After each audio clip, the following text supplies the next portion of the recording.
जय माँ काल जी की मित्रों, आज बात करते हैं कन्या लगन की। लगन में ही खान नंबर 6 लिखा हुआ है, तो यह लगन हो गया कन्या। इसके स्वामी हो गए बुधदेव, और बुधदेव का रतन है पन्ना, जिसके बारे में आज हम चर्चा करने जा रहे हैं। पन्ने के बारे में आपको पहले भी मैं जानकारी दे चुका हूँ। मिथुन लगन में भी पन्ना धारण किया जाता है, और मिथुन लगन के स्वामी भी बुधदेव होते हैं। उससे पहले आपको मैं पन्ने के बारे में कुछ बातें बताना चाहता हूँ।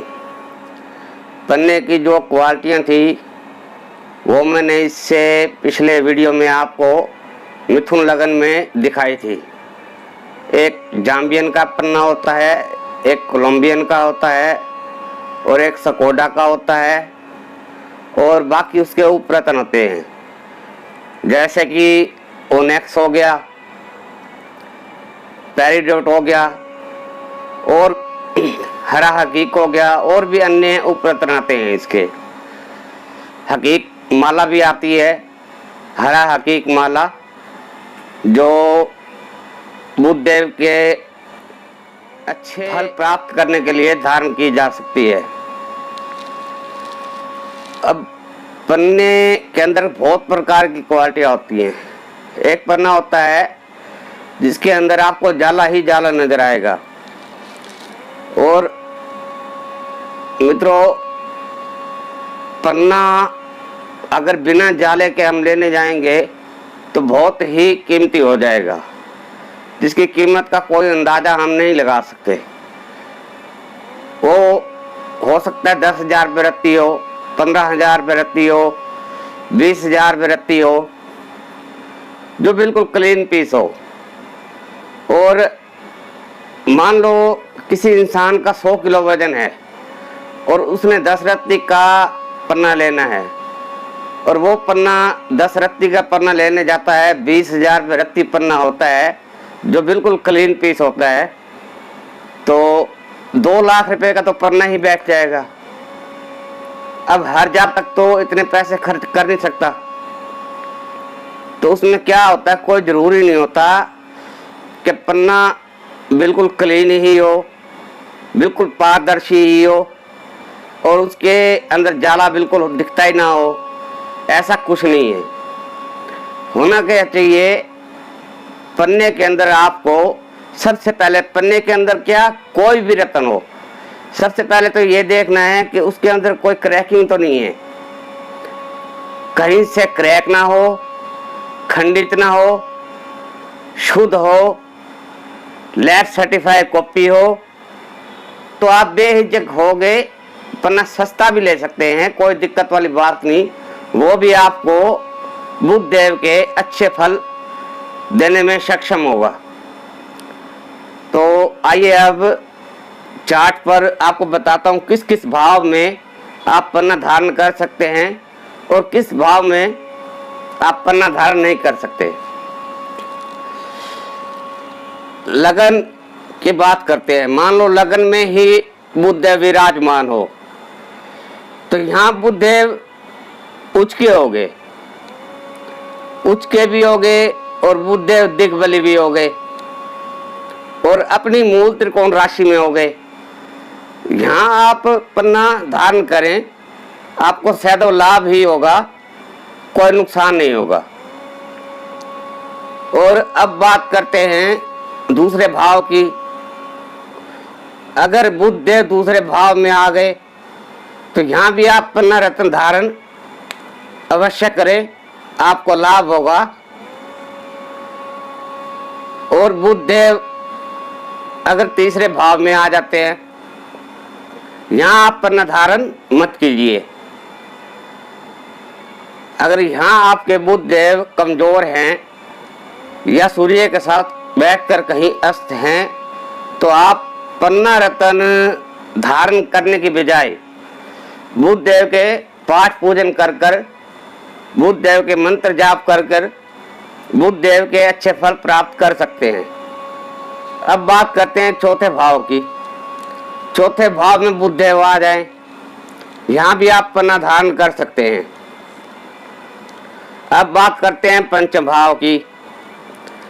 अगर बुध देव आपके पंचभाव में विराजमान हो तो यहाँ भी आप पन्ना बेहिचक धारण कर सकते हैं।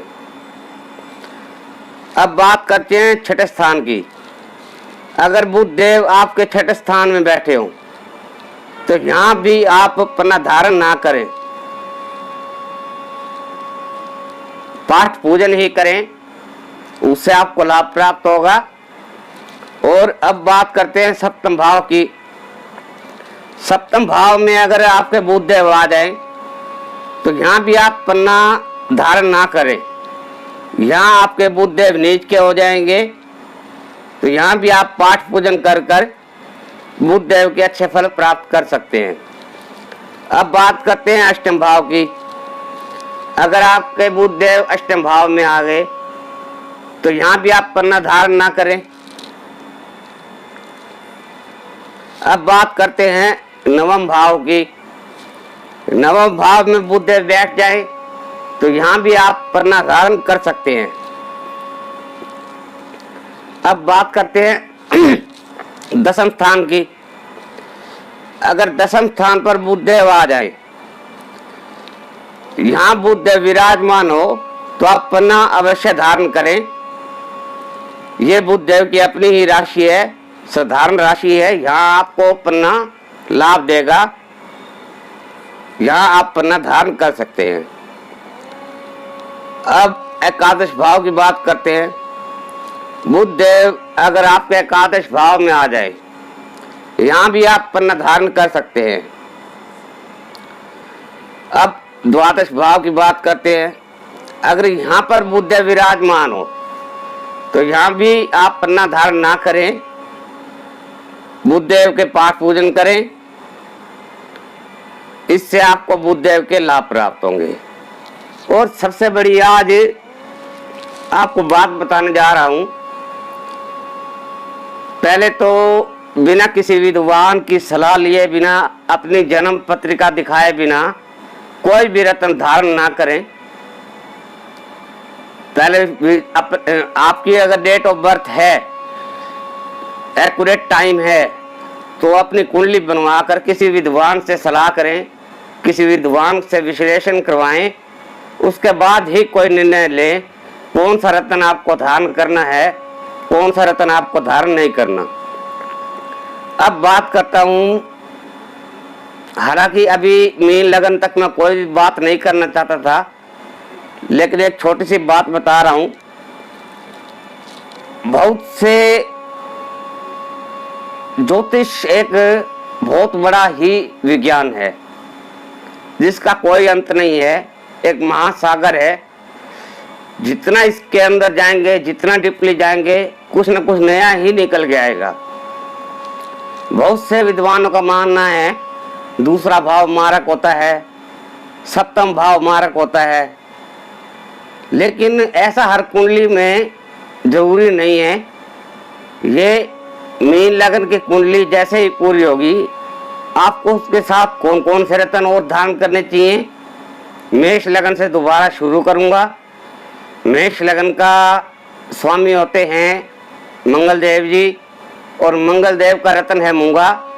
और उस रत्न के साथ कौन कौन सा रत्न और धारण किया जा सकता है, ये सब जानकारी मैं अपने मीन लगन के बाद अगले एपिसोड में दूंगा। जय मां काल जी की।